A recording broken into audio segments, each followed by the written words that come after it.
ecuatoriano, buscando la verdad y abogando por la unidad nacional en pro de la paz y la seguridad en el Ecuador. Queremos dar la bienvenida en la revista de Opinión Democracia al ingeniero Roberto Aspiazu, presidente de la Cámara de Energía del Ecuador, y el ingeniero Miguel Robalino, experto energético. Les invitamos para hablar el momento que vive el sector eléctrico dentro del sector energético, cuando se aproxima el estiaje y el gobierno ha tenido que recurrir al alquiler de nuevas barcazas, más aún cuando el Ecuador sigue dependiendo mayoritariamente de la energía hidroeléctrica por las grandes centrales que existen. Con estas consideraciones, Roberto, ¿cómo ves este alquiler de barcazas? ¿Cuánto va a contribuir en medio de las perspectivas que tiene el país en estas condiciones? Gracias por la entrevista, saludos a los radioescuchas. La verdad que hay un problema de por medio. De acuerdo a un informe de SENACE de este mes, el déficit estimado de generación, hablemos de energía dura, termoeléctrica, apunta a 866 megavatios. La pregunta es cómo vamos a cubrir ese déficit.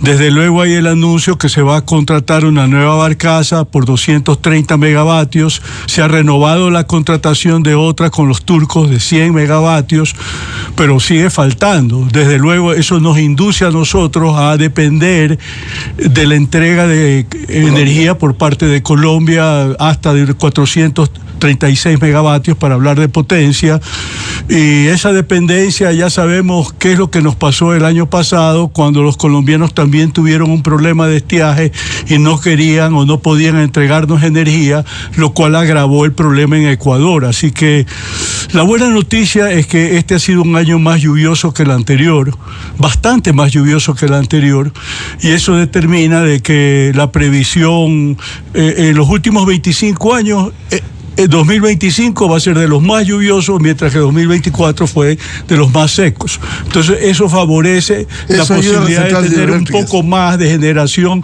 de energía hidroeléctrica de la que tuvimos el año pasado, y eso va a servir también para compensar. De acuerdo a este informe que mencionaba de SENACE, el riesgo de apagones para este año lo estiman, considerando todos los factores, en 13%, es decir, un riesgo bajo, pero para el próximo año lo incrementan a 17%, y para el siguiente año, hablando de 2028-2029, lo ubican en 50%. Así que tenemos que comenzar a hacer cosas que de una manera u otra no se está haciendo, porque el alquiler de las barcazas no es una solución permanente, por lo demás que es una solución cara, lo sabemos perfectamente. Por eso, Roberto, hay que ir aprobando decisiones al plazo inmediato que permita que el Ecuador pueda contar con esas reservas. Sí, evidentemente es así, pero hay que ver también lo que tiene SENACE en cuanto tiene que ser la previsión de incorporación de nuevas unidades.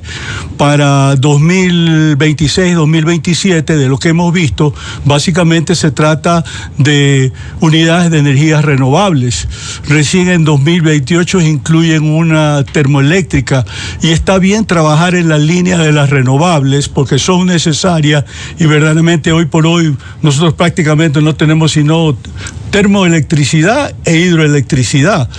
Pero ¿qué es lo que ocurre? Que nosotros entregamos dos paquetes de 800 megavatios, uno de 300, otro de 500. Se suscribieron 7 contratos en 2023 durante el gobierno de Guillermo Lasso, y de esos proyectos solamente hay uno en fase de ejecución. El resto, hay 7 contratos firmados, 3 que no se alcanzaron a firmar, y están surgiendo nuevos proyectos de energías renovables al tenor de los certificados de clasificación que otorgó el Ministerio de Energía y Minas hace pocos días, pero ejecutar, construir esos proyectos va a tomar tiempo, eso no va a ser de la noche a la mañana, y la necesidad que tenemos nosotros de más energía es de inmediato. Bienvenido al ingeniero Miguel Robalino, experto energético. ¿Cómo ve este panorama con los señalamientos que ha hecho Roberto Aspiazu y además las perspectivas cuando se habla del alquiler de más barcazas? Gracias, Miguel, un saludo cordial, Roberto, muy complacido. Mire, yo lo primero que planteo es que con qué visión tiene que enfocarse esto. Y la visión tiene que ir desde el aspecto general, porque hay que entender que hablar de energía es hablar de seguridad nacional. Entonces la visión tiene que ir primero desde el abastecimiento. Y segundo, desde la economía energética. Porque si bien es cierto, cada país tenemos la potestad de hacer nuestro diseño, nuestra canasta energética o nuestro mix energético, ¿y qué es lo que tiene que liderar? Muchos estudios, el de la OLADE ha planteado que en la región de América Latina, por los problemas justamente que tenemos de los estiajes, problemas recurrentes, y porque tenemos alta dependencia de la generación hidroeléctrica, nuestro mix energético tiene que estar liderado por la parte térmica, obligadamente. Pero más allá de eso, si hablamos igual de la economía energética, cierto es que cuánto nos cuesta generar justamente la generación a través de una hidroeléctrica, cuánto nos cuesta la generación a través de gas, a través de diésel o búnker y a través de las barcazas. Lógicamente, yendo en ese orden de predación, mucho más barato va la hidroeléctrica, posteriormente va en gas, posteriormente va diésel o búnker y al final o más menos en la barcaza, dependiendo todo esto de la ubicación y lo demás. Entonces, planteando abastecimiento, planteando precios o costos, ¿sí? Planteamos ahora sí déficit o superávit. Y aquí es muy claro, o sea, hay un estudio claro, el país está en una crisis eléctrica, donde tenemos un déficit acumulado, y lo primero es que tenemos que comenzar a trabajar en cómo salir del déficit. Es decir, cómo salimos del déficit para algún día hablar de superávit. Y usted tiene los indicadores que le demuestran, usted tiene el margen de reserva, que es un indicador donde se denota cuánto es la generación que yo estoy al momento dando al máximo contra la demanda que tenemos al momento. Entonces, ese dato es muy claro y nos indica que hay un déficit. Otro indicador que es el propio indicador de déficit, es decir, cuánto es lo que me va a faltar absolutamente y no tengo realmente dónde. Y un indicador importante que es el de cobertura, porque en este indicador usted plantea justamente cuánto es lo que no voy a poder cubrir con demanda propia. Y aquí viene el otro tema. Plantear que a lo mejor nos ayude Colombia, inclusive yo dudaría un poco el tema de esto de las barcazas, porque el tema de las barcazas es un tema muy recurrente, porque hay que entender que ese es un negocio, llamémosle, es un commodity, y lógicamente aquí, primero, precios altos, eso es indudable. Segundo, la celeridad de esto tiene que ir con una planificación, porque hemos visto que han llegado las barcazas y ha habido problemas de anclajes, problemas de cómo conectarse al Sistema Nacional Interconectado, etcétera. Entonces, tras ese enfoque, lo que tiene que plantearse, o lo que yo creo que el gobierno tiene que plantear, es clarificar cifras y decir, muy bien, este es nuestro déficit, y prácticamente entrar a aplicar un plan de crisis. Porque en el plan de crisis, realmente, Roberto ha dado un dato, el SENACE ya está planteando cuál va a ser el déficit que podría darse, y mire, y con escenarios que realmente no deberían entrar, como es el de depender de las lluvias. Ese es el último escenario que deberíamos ya acostumbrarnos a trabajar. El escenario tiene que ir en base a la parte técnica, a la generación, digamos, de base que se puede dar en el país, y de ahí comenzar los planteamientos. Entonces, estos escenarios, que sea depender no de la lluvia, no vendría al caso, sino yo planteo o comienzo a manejar un plan de crisis en donde comienzo a activar absolutamente, porque mire, el abastecimiento, Miguel, definitivamente el dejar a un país sin abastecimiento energético es sumamente grave, en lo económico, en la seguridad, en todos los aspectos que se pueden analizar, en la inversión, etcétera. Entonces, esa tiene que ser la prioridad, y esa prioridad tiene que ir justamente de la mano de cómo vamos a plantear todo esto. Roberto Azpiazu, ¿por qué no ir al tema de fondo de lo que le ha ocurrido al país cuando antes de la Constitución del 2008 vinieron mandatos constituyentes que de alguna manera fueron contracorriente de lo que hizo hace 32 años Colombia? Colombia abrió al mercado eléctrico, Ecuador cerró y pasó al papá de Estado a subsidiar indiscriminadamente. ¿Cómo ir sentando bases de líneas que permitan ir involucrando al sector privado mayoritariamente y no depender exclusivamente, mayoritariamente, de las hidroeléctricas? Yo diría que ese es el problema de fondo, porque el modelo de desarrollo del sector eléctrico es demasiado estatista y burocrático. y eso tiene que abrirse, porque por ejemplo todavía nosotros teniendo necesidad de mayor generación, pero ¿qué ocurre? Depende de la fijación de las tarifas por parte de los órganos de regulación y control del Estado, cuando eso debería apuntar a una mayor apertura donde los generadores privados puedan entenderse directamente con los consumidores, pero aquí manejamos el concepto transversal de los consumidores regulados. Entonces, cuando tú hablas, por ejemplo, de una normativa para promover energías renovables, siempre vas a tener que establecer una tarifa promedio para energía fotovoltaica, para energía eólica, para energía geotérmica, pero te pasa fijando tarifas por parte del Estado cuando debe fomentar un escenario en el cual éstas dependan más de la oferta y la demanda para permitir propiamente la dinámica del mercado que va a brindar las respuestas que en este momento no está dando un modelo totalmente monopólico, estatificado, y que le cuesta verdaderamente dar paso a un modelo completamente distinto. En este gobierno sí se ha hecho un esfuerzo en lo que tiene que ver con la promulgación de la ley antiapagones 1 en enero del año pasado, la antiapagones 2 en octubre de 2024, en donde se fijan de alguna manera nuevos paradigmas. Por ejemplo, se abre la posibilidad ya de una participación más abierta del sector privado en generación, lo propio en transmisión queda aún restringida en distribución, pero al menos se van dando pasos en esa dirección. El dilema que yo me pregunto es cuán rápido vamos a apuntar justamente a esa transición.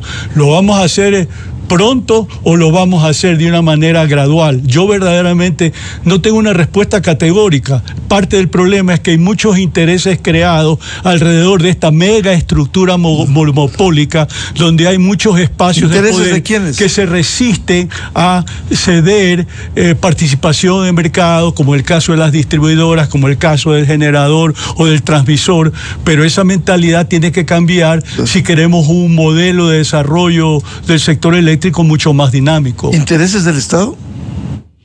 Hay intereses del Estado también, porque uno reflexiona y dice, abrir de golpe el mercado para quebrar a las empresas estatales, de pronto eso no termina siendo un buen negocio para el Estado. Pero tal como estamos ahora, el modelo tiene sus problemas graves y hay que encontrar forma de solucionarlo, y no veo yo otra opción sino de abrir el mercado. Hay apertura, pero es de modo parcial, por ejemplo, para los autogeneradores que de alguna manera producen energía para aquellos que están vinculados al corporativo promotor, de manera tal de que ellos sí se pueden entender entre el que genera y el que consume, pero eso es bastante acotado y se limita en total frente a la capacidad de generación del país apenas a unos 300 megavatios, con disposiciones como la que se ha sacado de que a grandes, medianos consumidores se les da plazo de 18 meses para efectos de que el día de mañana los puedan desconectar de la red, porque sencillamente ellos tienen obligación de convertirse de modo propio en autogeneradores, de manera tal de que nos estamos moviendo en esa dirección, pero todavía con mucha incertidumbre, y diría yo adicionalmente con un plan maestro de electrificación, con una planificación que no se cumple. Entonces, ¿a dónde vamos? Ingeniero Miguel Robalino, a propósito de lo que señala Roberto Spiazzu, ¿el problema pasa también por tarifas? Son varias aristas los problemas, Miguel. El primer problema es que tienen que apegarse al plan de expansión de generación eléctrica. Esa es la herramienta estratégica, porque eso va de la mano de la matriz productiva. El segundo problema es que el segundo punto es que tienen que apegarse al plan maestro eléctrico, lo que acaba de manifestar Roberto. Otro problema recurrente es todo lo que significa las pérdidas negras técnicas y no técnicas. Y voy a plantear esto en base a qué. Otro problema que se tiene es si todos los clientes regulados realmente están justificados, y ahí viene el tema de tarifas. Y el otro problema desde mi punto de vista, esto es casa adentro, es toda la recaudación que se ha hecho, que pasa a los 2.400 millones de dólares en el tema eléctrico, ¿cuánto de eso se reinvierte nuevamente en expansión de generación? Entonces, esto es un tema casa adentro. Entonces, yo siempre he planteado que eso primero tenemos que poner en orden la casa. Y para poner en orden la casa, ese es un trabajo integral, Miguel, que no solamente se lo puede, va desde el problema de la generación, porque aquí hay que entender que un tema es la generación, la fase de transmisión es una parte importante, y así como aquí estamos preocupados de cómo generar más, no nos hemos preocupado de cómo expandir la parte de transmisión y conectividad, especialmente la parte rural. Y por otro lado, en la parte de la distribución, realmente hay responsables, para que se entienda, es decir, todas las empresas distribuidoras, que son las que deberían tener dentro de sus planes operativos y estratégicos anuales, cómo bajar pérdidas negras, cómo hacer una mejor recaudación, o cómo también, de alguna manera, que eso se invierta mejor. Si me permite, a propósito de lo que señala usted, Roberto. Sí, yo pienso que tiene que haber una auditoría de tarifas también, y que lo haga un externo, que no se haga internamente aquí por parte del Viceministerio de Electricidad o el CONEL, porque muchas veces ahí interviene el factor político y no hay suficiente transparencia. Por ejemplo, en el decreto 32 que se expidió recientemente para regular lo de la ley antiapagones 2, pues se estableció una tarifa, o mejor dicho, el cálculo, la estimación que se hizo sobre el subsidio es de $603 millones al año. Pero nosotros, que más o menos manejamos cifras, pensamos que se están quedando cortos. Es algo más o bastante más. Por eso insisto que es muy importante de que tengamos una auditoría que nos permita conocer exactamente cuánto nos cuesta el kilovatio hora, incluido aquel de las barcazas, porque en definitiva, pues nominalmente cobran 9 centavos, pero eso es a cuenta de que el Estado les proporciona el combustible que tiene que venir en buques desde Esmeraldas. Claro, eso con agrega el costo adicional, costo. desde luego, agrega, y desde luego, la pregunta es, la tarifa que se nos dice que es alrededor de 18, 19 centavos de hora el kilovatio hora, ¿es verdaderamente esa la tarifa? Pero no ocurre solamente en el caso de las barcazas, ocurre en muchos otros casos también, en donde ya ha llegado el momento en el cual tenemos que tener un tarifario mucho más racional de lo que hemos venido teniendo, si queremos tener esa capacidad de poder reinvertir en proyectos de generación, transmisión, distribución, porque a veces ponemos énfasis mucho en lo primero, es decir, la falta de generación, pero hay problemas también en transmisión y distribución, y ahí por ahora la inversión privada prácticamente es nula. Para recordar, en lo que tiene que ver con generación solamente el 10% es privada, en transmisión, distribución, comercialización 100% estatal. Ese es el problema que decíamos, que el Ecuador se cerró en lugar de abrirse al mercado eléctrico. Ingeniero Robalino, a ver, nos estaba comentando el tema de tarifas y también cómo lograr abrir el mercado que necesita. Mire, están represados ya y algunos con títulos de habilitantes más de 1.000 megavatios en proyectos a nivel de factibilidad y prefactibilidad.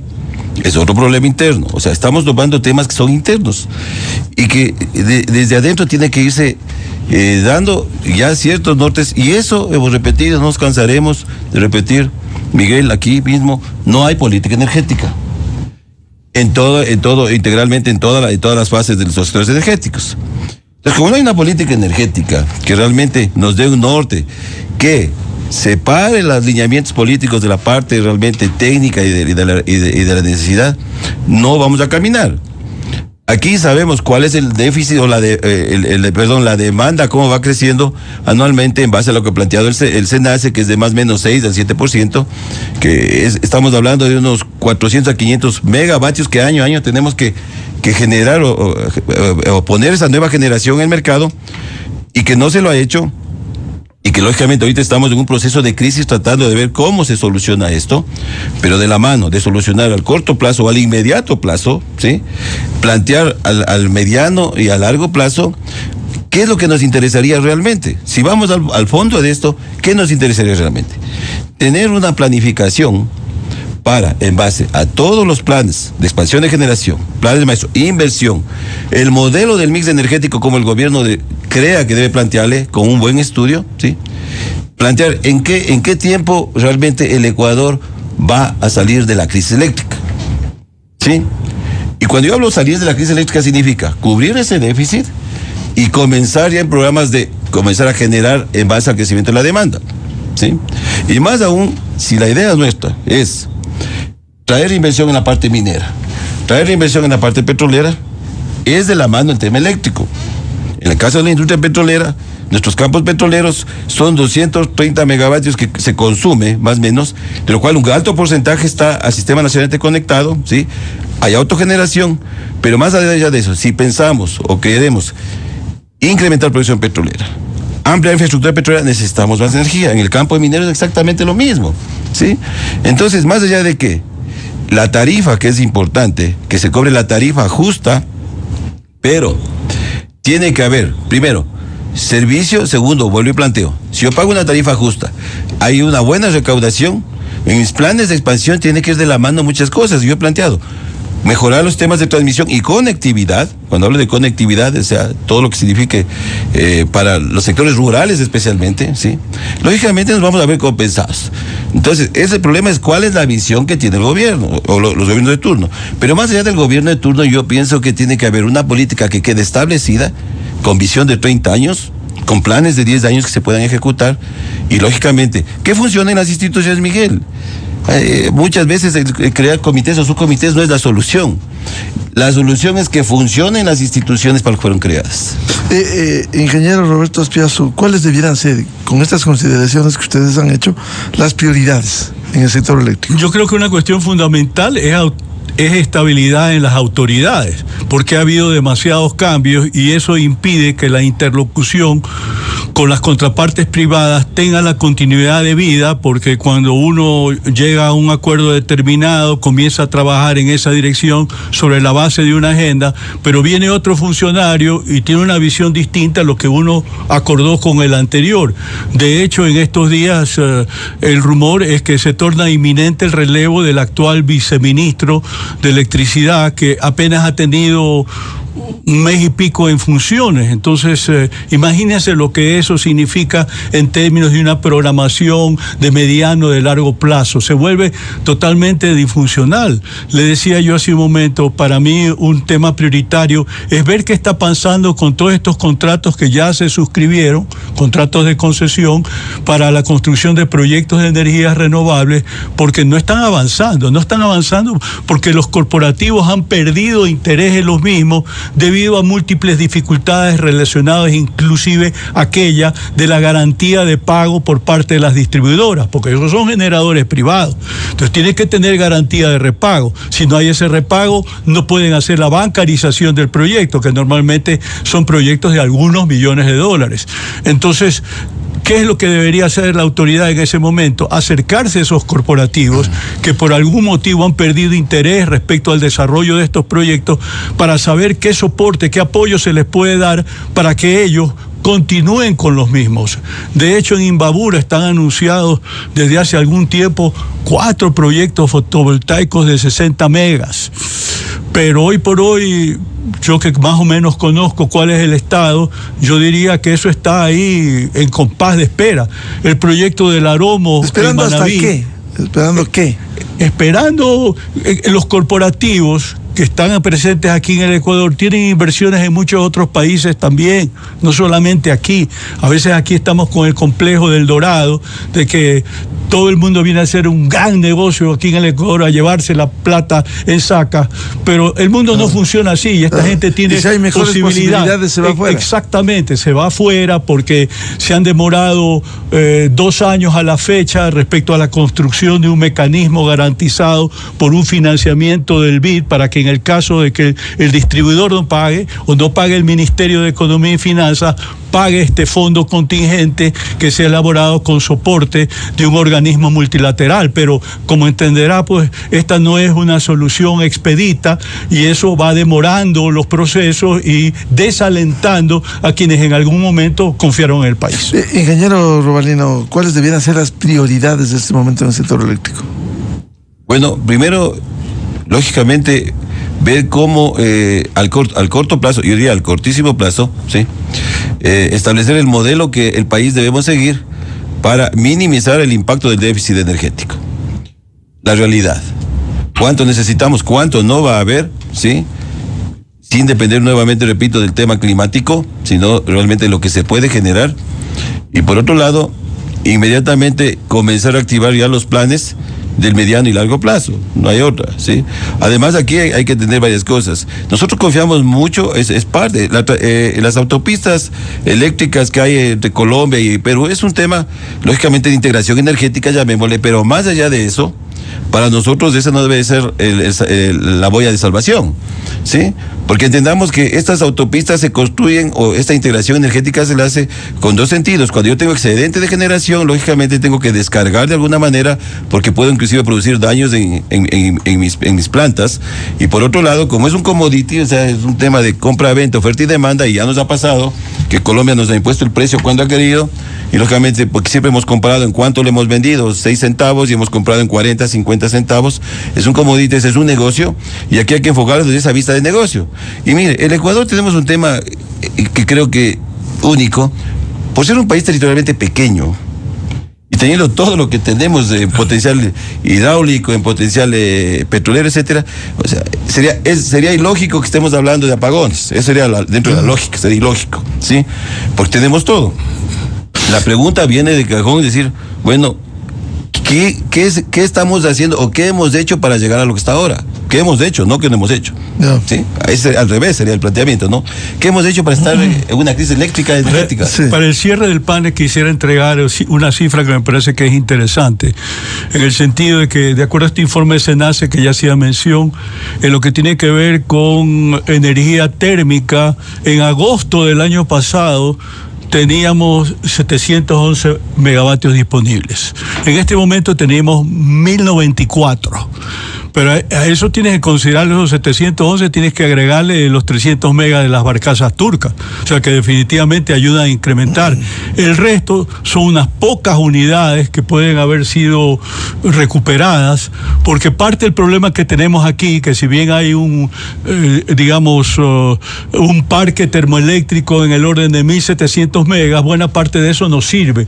Y ya hay parque que es totalmente obsoleto y no cabe renovarlo, porque sencillamente cumplió ya su vida útil. Pero, por ejemplo, esa información todavía falta, yo no la he visto en ningún lado, pero es del tipo de definiciones que tenemos que adoptar. ¿De quién depende esa información? Bueno, yo pienso que es una organización interna, porque si yo como privado no accedo a la información que ellos tienen, que por ese motivo no la quieren compartir, ¿cómo podemos hacer? Pero finalmente yo creo que parte de la solución es que también se abra la posibilidad de que los privados puedan participar en la construcción de proyectos de termoelectricidad, principalmente de gas natural, porque hasta ahora estamos pensando en los privados en energías renovables, y eso está bien, pero eso es un complemento. Por el momento y hacia el futuro, en la medida que tengamos estos niveles de déficit que estamos gestionando con el apoyo de Colombia para tratar de evitar que los embalses vayan bajando y tenerlos al tope cuando viene el estiaje, pues evidentemente tenemos que ver otro tipo de soluciones alternativas para verdaderamente tener una matriz energética que nos brinde una verdadera soberanía que actualmente no tenemos. Muchas gracias por aportar a este debate sobre la situación eléctrica en el Ecuador al ingeniero Roberto Aspiazu, presidente de la Cámara de Energía del Ecuador, y el ingeniero Miguel Robalino, experto energético. Muy amables. Miguel y Roberto. Muchas gracias. 8:31 minutos en el territorio continental ecuatoriano. Vamos a una pausa y ya volvemos con el coordinador de la Veeduría Ciudadana para selección concursos que se hace en el Consejo de Participación Ciudadana, doctor Luis Monteros. Desde 1984 con Gonzalo Rosero, la revista de opinión Democracia. Siempre líderes, siempre confiables. Enseguida